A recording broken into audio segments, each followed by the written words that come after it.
And welcome back to another episode of Historic Hot Laps. Listen, Denny Hamlin goes from the back of the field to victory lane for the second week in a row and delivers one of the most emotional celebrations of the NASCAR season that we've seen. Josef Newgarden reminds everyone why World Wide Technology Raceway might as well be called his house as he dominates another IndyCar Oval weekend. Formula One headed over to Monaco, where one of the sport's youngest stars continues a championship run that is starting to look unstoppable. We all know who we're talking about there.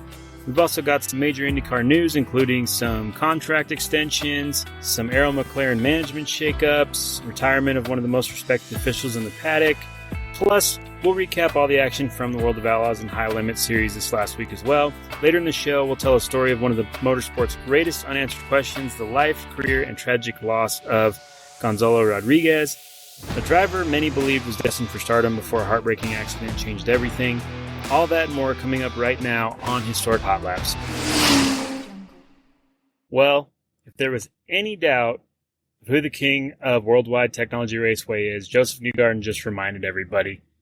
The IndyCar Series headed there just outside St. Louis this last weekend for the Bommarito Automotive Group 500, one of the most popular oval races on the schedule for most teams and drivers. And the 10th running of this event, the 1.25 mile oval has developed a reputation for producing some of the best wheel-to-wheel racing action in IndyCar, and under the lights, once again, it delivered another entertaining show. Coming into the weekend, though, championship leader Alex Palou looked like the man to beat. He continued his incredible qualifying form by earning his fourth consecutive pole position with a two-lap average of more than 174 miles an hour. David Malukas lined up alongside him on the front row, giving Team Penske a strong starting position heading into the race night. When the green flag dropped, however, qualifying speed quickly gave way to race pace, tire management, and strategy, as it always does.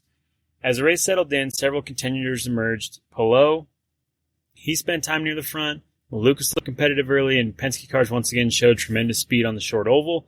Throughout the evening, drivers were dealing with the changing track conditions as the sun set and the race transitioned fully into a night race. The cooler temperatures created more grip and allowed drivers to become increasingly aggressive as the race wore on. And then there was Josef Newgarden. For years, Newgarden has made World Wide Technology Raceway his personal playground. This is a track where he has consistently excelled, and Sunday night was another reminder of why many consider him the best oval racer in modern IndyCar. Throughout the event, he methodically worked his way towards the front and put himself in position when it mattered most. In the closing stages, Newgarden found himself battling Marcus Ericsson for the victory.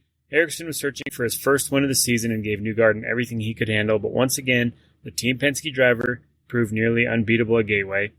When the checkered flag waved at 260 laps, Josef Newgarden crossed the finish line first to claim another victory at World Wide Technology Raceway, adding yet another chapter to one of the most dominant track records in IndyCar today. Marcus Ericsson finished second, which was a great showing from Andretti on that one, while Christian Rasmussen delivered a tremendous drive to bring home a third-place finish for Ed Carpenter Racing. You also had a few more performances further back in the field we need to discuss. We talked about Rasmussen getting third place, getting that podium. It's especially noteworthy considering we just discussed that we've got some news to talk about on contract renewal. Well, he's one of them. It's another strong result and forces why ECR is eager to lock him into a long-term deal. Rinus VeeKay continued what has quietly been a very solid season for that group. With a fourth-place finish, David Malukas backed up his front row starting position with a respectable seventh-place result and continued to show speed with Team Penske. Meanwhile, championship leader Alex Palou had a frustrating night. After starting on the pole, he faded during the race and ultimately finished 17th, costing him valuable points in the championship battle. But even with the difficult result, Palou remains in control of the championship, but this is exactly the kind of race that gives drivers like Kyle Kirkwood, David Malukas, and others that are right there near the top the opportunity to chip away at the advantage as we move deeper into the summer stretch of the season. Palou, on a strategy call that didn't really work out, running out of fuel as he was entering pit lane, cost him a lot in that race. Very frustrating evening for the Chip Ganassi Racing Group. But the biggest story leaving St. Louis, though, is once again Josef Newgarden. Every driver has that one track they seem unbeatable at. For Jimmy Johnson, we saw him at Dover, Jeff Gordon, Martinsville, Scott Dixon has been Mid-Ohio, and Josef Newgarden Worldwide Technology Raceway has become exactly that place. Every time IndyCar unloads a Gateway, Newgarden immediately becomes the favorite, and once again he proved why. The king of St. Louis remains on the throne, and another victory added to his resume. The rest of the IndyCar field will have to wait till at least one more year to take that crown away from him at Gateway, but we've got a couple weeks to see what happens next in IndyCar. I mean, this championship battle's not over, that's for sure. Let's jump over to the NASCAR weekend. We had the Craftsman Truck Series return to Michigan International Speedway. We had O'Reilly Series off this weekend, but while Michigan is known for the wide racing grooves and big horsepower numbers that you see going through there, the race ended up delivering exactly what fans wanted, a hard-fought battle between two teammates fighting for the win. Coming into the weekend, Ty Majeski put himself in position by capturing the pole, while several championship contenders looked strong throughout practice and qualifying. But once the green flag dropped, one driver quickly established himself as a truck to beat, and that was Corey Heim. Now, if you listen to this show throughout the season, you know we've talked about Corey Heim a lot. The defending Truck Series champion has been the benchmark for the series once again in 2026. Every week seems like he's either winning races, leading laps, or putting himself in the position to do both of those things. Michigan was definitely no different. As the race unfolded, Heim consistently found himself near the front of the field. However, he was not alone. His Tricon Garage teammate, Caden Honeycutt, had speed all afternoon and slowly worked his way into contention. By the closing laps, the two teammates were separated by only a few truck lengths. And then things got really interesting. The final laps turned into a chess match in traffic as Heim encountered slower trucks while trying to protect the lead. Honeycutt saw his opportunity and began closing rapidly. Every lap seemed to bring him closer to the rear bumper of the number 11 truck. Coming to the checkered flag, though, Honeycutt made one last charge, but Heim was able to hold his position in his truck perfectly, using both clean air and traffic management to keep his teammate behind him long enough to secure the victory. When the checkered flag flew, Corey Heim captured his first career Truck Series win at Michigan, which is crazy that he hasn't had more, and added yet another trophy to what is already becoming a championship caliber season. Caden Honeycutt crossed the line in second after one of his strongest performances of the year as well. For Heim, though, this victory further extends what has been a remarkable run of consistency. Week after week, he continues to prove why he's considered one of the brightest young stars in NASCAR. For Honeycutt, though, this may feel like a missed opportunity, but also as a statement performance. Running toe-to-toe with the defending champion at one of NASCAR's fastest tracks is nothing to be disappointed about. The Truck Series now heads deeper into the summer portion of the schedule, but once again, the story remains the same. If somebody wants a championship trophy this year, they're going to have to take it away from Corey Heim. All right, let's move over to the Firekeepers Casino 400 at Michigan International Speedway. So, if there was one word that defined Sunday's NASCAR Cup Series race at Michigan, it was perseverance. The race turned into a survival test for the drivers, teams, and crew chiefs alike. What started as a typical Michigan race quickly evolved into one of the wildest events of the season, featured a record 11 caution flags, a lengthy red flag, multiple championship implications, and one incredible comeback from the driver and future Hall of Famer, who we all know is Denny Hamlin at this point. When it all was said and done, Hamlin stood victory lane for the second consecutive week after charging from the rear of the field to win the Firekeepers Casino 400. This wasn't just another victory. It was the 63rd win of Hamlin's Cup Series career, tying him with the late Kyle Busch for 9th of NASCAR's all-time win list. It was also Hamlin's third victory of the season and his second straight from last to first in consecutive weeks, which is just insane when you think about it. Coming into Sunday, Hamlin actually won the pole position. However, after unapproved adjustments were made, the number 11 Joe Gibbs Toyota had forced a surrender from the pole and starting at the rear of the 37-car field. Early on, it looked like it might be a long afternoon for him. Hamlin spent much of the opening stage mirrored deep in traffic, often running between 20th and 30th place. Meanwhile, the front of the field belonged to Tyler Reddick, Ty Gibbs, Chase Elliott, and a host of other contenders that looked quite capable of taking the victory. Reddick, per usual this season in particular, was having a tremendous day. The defending Michigan winner captured stage one, earning his first stage victory of the season and looking every bit like the driver who entered the weekend with a commanding points lead. But Michigan had some other plans. The race quickly became an attrition battle. A series of cautions repeatedly interrupted the action, beginning with rookie Connor Zilisch spinning twice in the opening laps before ultimately crashing out of the race. The difficult afternoon marked Zilich's third consecutive DNF and third straight last-place finish. Then came the incident that completely changed the championship picture on the lap 83 restart. Chain reaction crash involving Carson Hocevar, John Hunter Nemechek, Bubba Wallace, Ty Gibbs, Tyler Reddick, Austin Dillon, and several others erupted near the front of the field. Reddick's championship-leading number 45 Toyota suffered significant damage after backing into the wall and being struck again in the aftermath. Despite attempts to repair the car, the 2311 Racing Team was ultimately forced to retire the vehicle. That result was Reddick's first DNF of the entire season and a devastating 35th place finish. Suddenly, the championship battle had completely different complexion to it. Meanwhile, Hamlin just kept climbing, kept digging. As the day progressed, crew chief Chris Gale and the number 11 team continued making adjustments to the car. Slowly but surely, Hamlin worked his way through traffic, cracking the top 10 and eventually the top 5. By lap 140, he was firmly in contention. The race's most dramatic moment came with 51 laps remaining. Chase Elliott had been one of the strongest cars all afternoon, leading a race-high 67 laps and winning Stage 2. While battling Christopher Bell, though, for second place, Elliott's number 9 Chevrolet became loose entering the corner. The car snapped sideways. Elliott corrected. The car hooked back to the right, and Bell was sent hard into the outside wall. Both championship contenders suffered massive impacts, bringing out the red flag. It lasted approximately 20 minutes while the track had to repair the safer barrier, the track crew there. After the race, Elliott immediately accepted responsibility, said, "Totally my fault. I feel so bad for Christopher Bell." The crash eliminated 2 of the biggest threats to victory and opened the door for even wider for Hamlin on this one. When the race finally resumed, nobody had anything for the number 11 Toyota. Hamlin took the lead and absolutely dominated the closing run, leading the final 39 laps and pulling away an astonishing 11-second victory margin. At the checkered flag, Denny Hamlin crossed the finish line first for one of the most emotional victories of his career. During the celebration, Hamlin drove around the speedway carrying a black and white number 18 Kyle Busch flag out of the driver's window before performing a lengthy burnout in front of the Michigan crowd, a tribute that honored Busch, Hamlin's longtime teammate and friend who passed away 2 weeks ago from complications of pneumonia and sepsis that we've discussed before. The emotional gesture received a standing ovation in the sold-out grandstands. One of the biggest stories behind Hamlin's win, though, was the runner-up finish by Michigan native Erik Jones. Jones delivered his best result of the season, and his home crowd was going crazy for that Legacy Motor Club car, a massive upset victory. It was another encouraging sign for the team that's shown steady improvement throughout the year.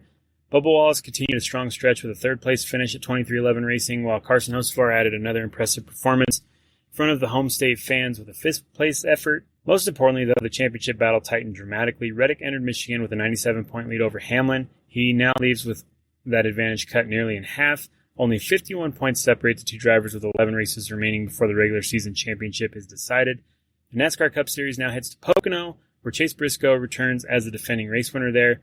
And the Toyotas are fast, we know that. But after what we witnessed in Michigan, the biggest question is simple. Can anyone stop Denny Hamlin right now? Because over the last 2 weeks, he's looked nearly unstoppable. Let's kick it over to Monaco. Formula One headed to its most famous venue of the weekend, the Monaco Grand Prix. For some fans, it's a crown jewel event of Formula One.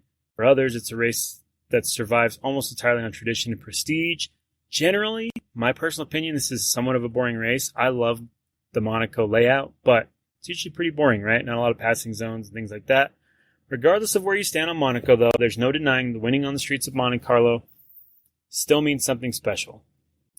And this year, it was another historic day for one of Formula One's newest superstars. Once again, Kimi Antonelli continued his remarkable 2026 season by winning the Monaco Grand Prix, becoming the youngest winner in the history of the event at just 19 years old. That Mercedes driver has now claimed his 5th victory consecutively and further strengthened what is rapidly becoming a championship march. The weekend started with Antonelli looking fast from the moment the cars unloaded. The young Italian topped the final practice session and entered qualifying as one of the favorites for pole position. In Monaco, where passing opportunities are extremely limited, qualifying is more often important than the race itself. Starting up front can be the difference between winning and spending Sunday afternoon trapped in traffic. Antonelli delivered when it mattered most, putting his Mercedes at the front of the field. Alongside him, in the front row, was Max Verstappen, who appeared ready to challenge the victory despite Red Bull's struggles throughout much of the season. But Verstappen's race ended before it began. During the formation lap, Verstappen reported power unit issues. When the race started, the problem became even worse. The reigning world champion struggled to accelerate, limped around the opening lap, and was ultimately forced to retire before completing a single racing lap. It was a devastating result for both Verstappen and Red Bull, and another major blow in what a frustrating season he's having. With Verstappen out of competition, Antonelli suddenly found himself in control of the race. However, Monaco never makes things that easy. Several incidents throughout the afternoon brought strategy into play. Drivers battled pit lane penalties, safety cars, and eventually a red flag that completely reset the race. One of the biggest moments, though, came when hometown favorite Charles Leclerc crashed his Ferrari, caused significant damage to the barriers. The incident erased a sizable lead that Antonelli had built and forced the field in a late race restart. For the Ferrari fans packed into Monaco's harbor, it was a heartbreaking end to what had been a promising weekend for them. The Ferrari story was filled with emotion all weekend long, right? Team principal Fred Vasseur was absent from qualifying due to medical issues and was under observation at a local medical facility. The team remained optimistic about his recovery, but it added another layer of adversity to a challenging weekend for Ferrari at their home race. After the red flag, all eyes returned to Antonelli. Could the teenager handle the pressure? Could he survive a standing restart at Monaco with veterans surrounding him? The answer was yes, he could. Antonelli executed the restart perfectly and never looked back. He controlled the final laps with the composure of a driver twice his age, and he crossed the finish line to secure one of the biggest victories of his young career. Behind him, Lewis Hamilton continued Ferrari's recent resurgence with another strong second-place finish. The podium marked Hamilton's 8th career Monaco podium, tying one of Ayrton Senna, and that's a pretty good place to be, honestly. Rounding out the podium was Isaac Hadjar, who delivered one of the strongest performances of his Formula One career. After post-race review confirmed no rule violations, Red Bull driver officially secured 3rd place and his first podium at Monaco. Several notable names, though, failed to finish this race. We talked about Max Verstappen. You also had defending winner Lando Norris, who suffered electrical issues. Charles Leclerc crashed out. Carlos Sainz, Lance Stroll, Oliver Bearman, and Valtteri Bottas all failed to reach the checkered flag. As impressive as the race itself was, the larger story continues to be Kimi Antonelli. 5 consecutive victories. A growing championship lead, right? A Monaco Grand Prix victory at just 19 years old. At the beginning of the season, many wondered whether Antonelli was ready for Formula One's biggest stage, being so young and jumping right into a big team. 6 races into the year, that question's definitely been answered. Not only is he ready, he may already be the standard everyone else is chasing. The Formula One circus now heads to Barcelona, and unless someone finds a way to slow down the young Mercedes driver, Kimi Antonelli's march towards a world championship is beginning to look incredibly inevitable. All right, let's kick it over from Monaco to some dirt track stuff. So before we wrap it up this week on racing action, let's spend a few minutes in the dirt world, because both the World of Outlaws and High Limit Racing had busy weeks in the sprint car scene. Starting with the World of Outlaws, NOS Energy Drink Sprint Car Series, the weekend was supposed to begin Friday night in Michigan, but weather had other ideas. The Michigan Showdown at Hartford was postponed due to severe weather, forcing the series to shift its attention towards Wisconsin for the remainder of the weekend. And at Plymouth Dirt Track, it belonged to Sheldon Hodenschild. Driving the Stenhouse Junior Marshall Racing number 17, Sheldon picked up another emotional victory in the Cheese Town Showdown. I love saying that. It was another strong performance for one of the fastest teams on the Outlaw Tour right now and helped strengthen his position near the top of the championship standings. Then on Sunday, the series headed to Angel Park Speedway for the prestigious Ted Johnson Memorial. There, Carson Macedo continued what had been one of the hottest stretches of the season. Macedo drove to victory and added another win to an already impressive 2026 campaign. With the win, he continued to apply pressure to points leader David Gravel as the championship battle remains incredibly tight heading into the summer months. So after the Wisconsin swing, the World of Outlaws championship picture remains fascinating because you've got David Gravel still leading in the standings, but Carson Macedo and Buddy Kofoid remain firmly within striking distance as the series prepares for another busy stretch of races. Meanwhile, over at the High Limit Racing, Kyle Larson's recent domination finally came to an end. Larson entered the week riding a 3-race winning streak after victories at Davenport, Red Cedar, and Gondik Law Speedway. For a moment, it looked like the NASCAR Cup Series star might simply run away with all the races he entered this week. However, after Friday night's scheduled race at Minnesota's I-94 Speedway was washed out, the series made its debut at North Dakota's Dakota Speedway, and that's where Aaron Reitzel stepped up. Reitzel held off Brent Marks in an exciting feature event to score his 7th high-limit victory of the season and give Ridge & Sons Racing another huge win. It was a statement performance against one of the deepest sprint car fields in the country and served as a reminder that while Larson grabs most of the headlines, there are still plenty of drivers capable of beating him straight up. And as we move deeper into June, both national sprint car tours are building momentum towards one of the biggest summer events. The World of Outlaws championship fight remains wide open. High Limit continues to draw stacked fields and huge crowds. If this past week has any indication, sprint car fans are in for a tremendous summer of racing. All right, now let's cover some news stuff as we do in the middle of this show. And also, please take the time to hit the like button, share this podcast with a friend, subscribe to any of the platform channels you're into. We're on almost everything at Historic Hot Laps. From there, let's move on to some news, all right? So, one of IndyCar's rising young stars is officially staying put.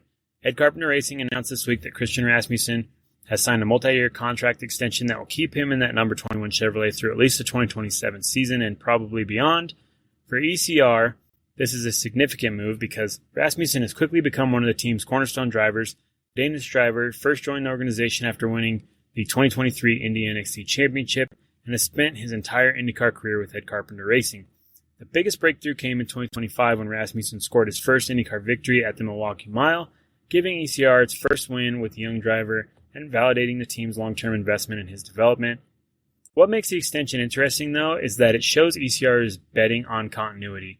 Modern IndyCar, where talented young drivers often become targets for larger organizations, securing Rasmussen early protects one of the most promising talents in the paddock, which is awesome to see. Rasmussen has already demonstrated that he can be exceptionally competitive on oval tracks. As he gains experience on road and street circuits, there's a strong argument that his best years are still ahead of him. For Christian Rasmussen, this means stability and a team that believes in him. For Ed Carpenter Racing, it means keeping one of the brightest young talents in IndyCar in-house for the foreseeable future. And honestly, it feels like one of those contract announcements that could look very smart several years from now. More IndyCar stuff to talk about. One of the most respected and influential figures in the IndyCar paddock is stepping away from the sport. Kevin "Rocket" Blanche has announced his retirement as technical director after more than 2 decades helping oversee the technical side of IndyCar competition. Now, if you're a casual fan, you may not immediately recognize the name Kevin Blanche. Teams, engineers, crew chiefs, and drivers definitely do, and those that are super passionate about the rule book of the sport definitely do. Blanche has served in the IndyCar's technical and officiating department since 2000.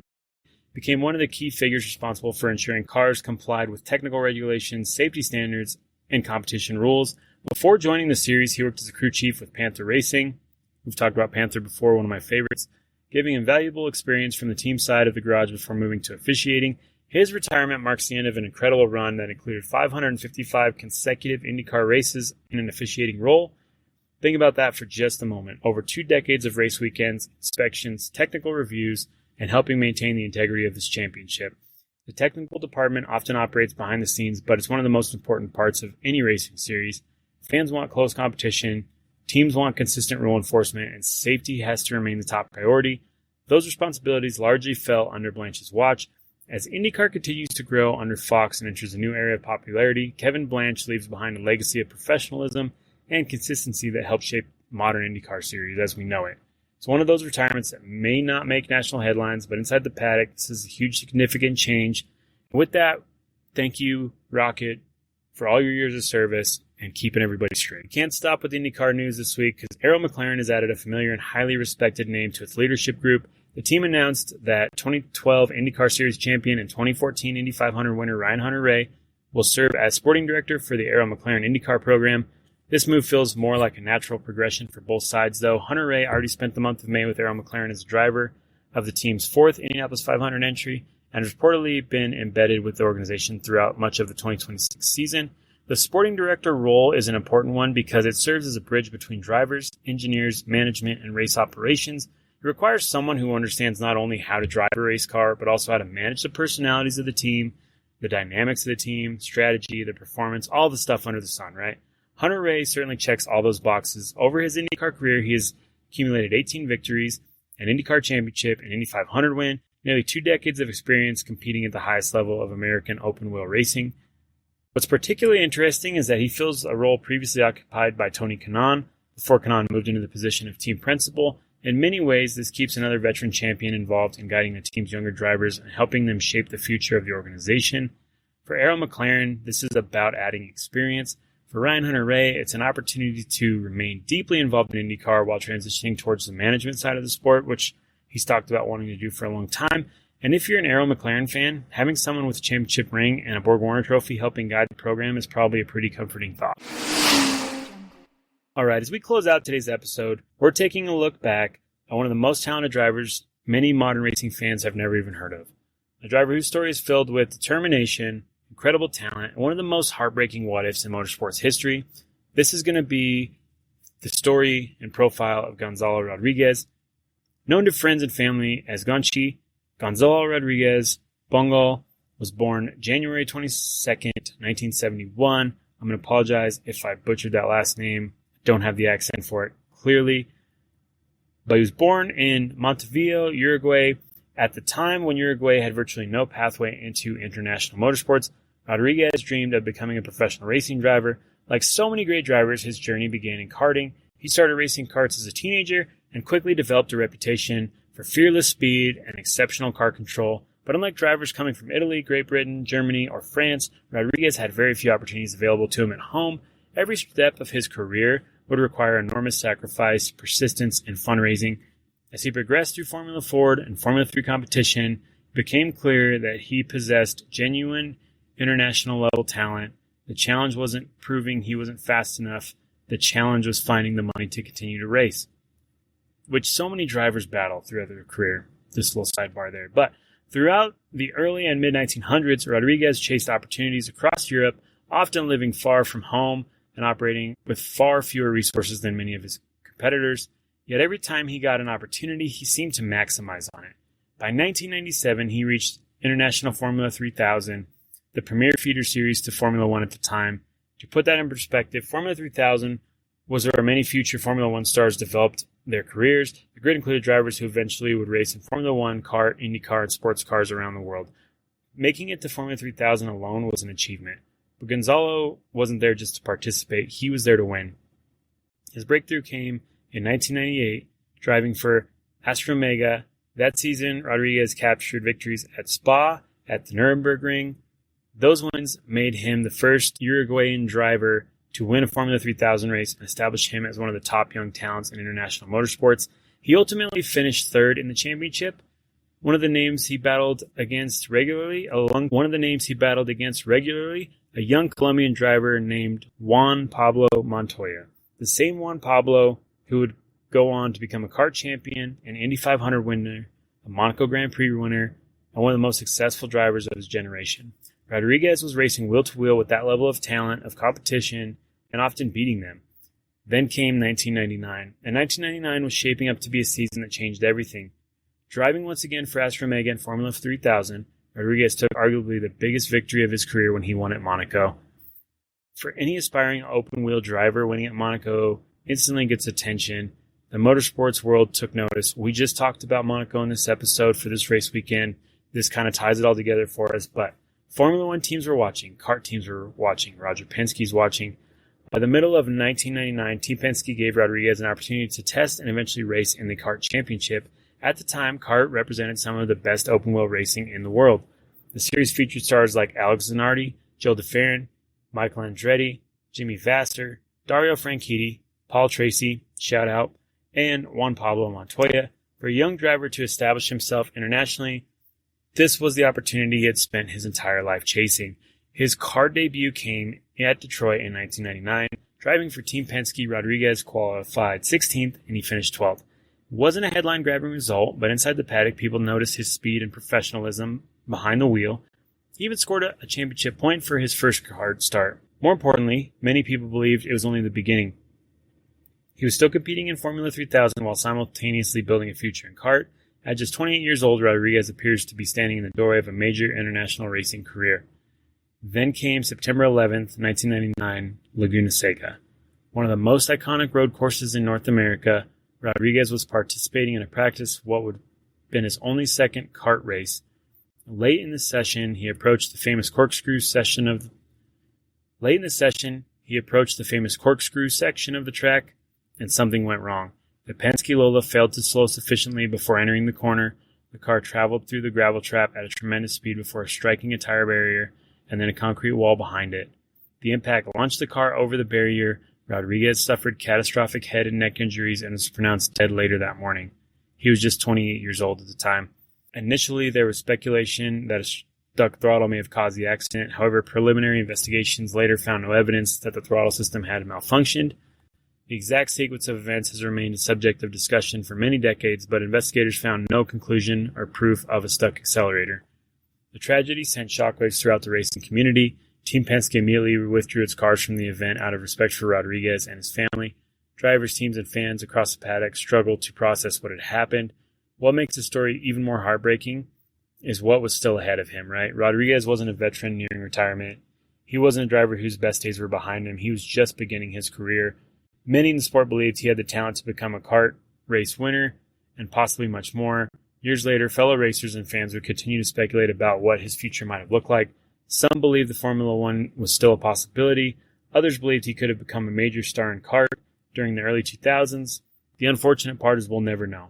His death also became one of the larger conversations about safety in open-wheel racing. The basilar skull fracture that claimed his life was one of the injuries that eventually accelerated wider adoption of head and neck restraints, also known as the Hans device. Subsequent safety improvements at Laguna Seca were also altered in the area where the crash occurred.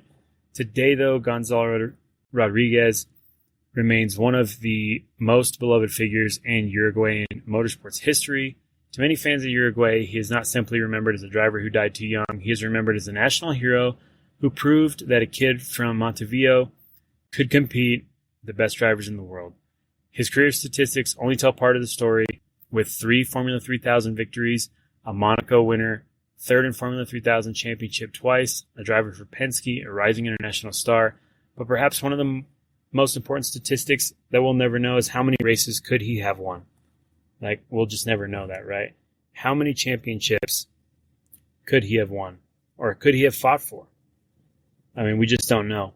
What would Gonzalo Rodríguez have become had he been given the chance? 27 years later, that remains one of the greatest unanswered questions in motorsports, and that is why Gonzalo Gochi Rodríguez remains one of racing's most enduring what-if stories. That's going to bring this episode, number 92 already of the podcast, to a close. This week we saw Denny Hamlin continue one of the most impressive stretches of his career. Joe New added another chapter of his dominance at Gateway. Formula One tackled the streets of Monaco, and the 19-year-old got it done. Sprint car racing continues to put on incredible shows, but as we wrap up today's episodes, it's hard not to think about Gonzalo Rodríguez. His story reminds us that motorsports is filled with incredible talent, incredible dreams, and unfortunately sometimes an incredible loss. Gonzalo never got the opportunity to show us what the next chapter of his career would have looked like, but more than 25 years later, racing fans still remember his talent, his determination, and the potential which made him one of the biggest stars of the what-if generation, right?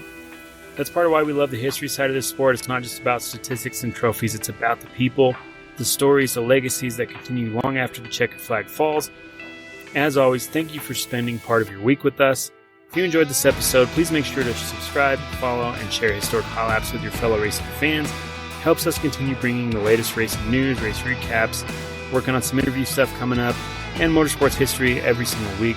Be sure to follow us on social media and let us know your thoughts on this week's races. Was Denny Hamlin's Michigan victory the drive of the year? Can anyone stop Josef Newgarden on short ovals? And who is motorsports figure you'd like to hear on a featured history segment in the future? For us here at Historic Highlights, thanks again for listening. We'll see you next time. Until then, stay safe, and thanks for tuning in.